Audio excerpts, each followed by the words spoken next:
Irmãos, com a paz do Senhor, amém?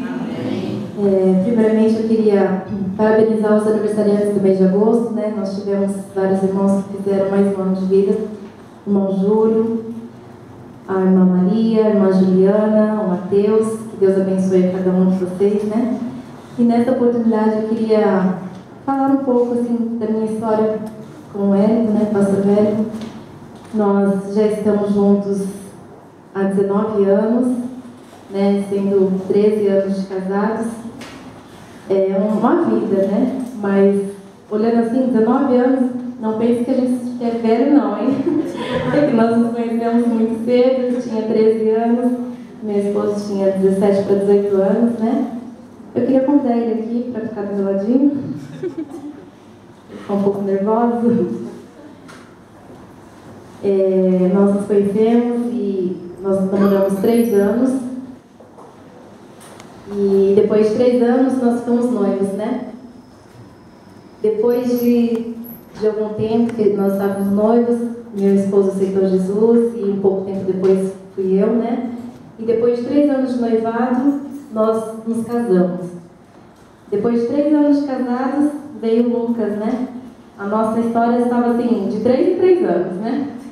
E aí eu pensei, bom, depois de 3 anos vai vir o segundo, né? Mas aí demorou um pouquinho. Depois de 6 anos veio o Gustavo. Aí agora o Gustavo já tem 3. Eu estou esperando, né? Quando ele completar 6 anos, quem sabe o próximo, né?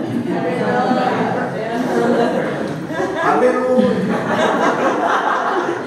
Agora já passou os 3 anos, vou ter que esperar mais 3. Então, e quando o Lucas tinha 1 ano, nós viemos para o Japão. E aqui nós já estamos há 9 anos.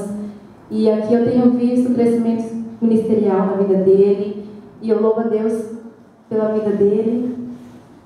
É um homem de Deus, é um homem que se preocupa muito com as coisas do Senhor, ele leva muito a sério as coisas do Senhor. Nós sofremos juntos, passamos muitas coisas juntos, mas hoje estamos aqui para nos alegrar. Eu quero dizer que ele é muito especial na minha vida, na vida dos nossos filhos.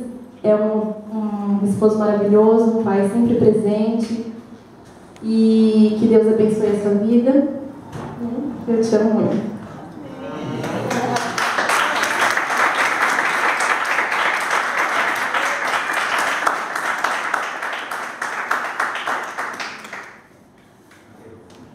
Só queria ler aqui em Cantares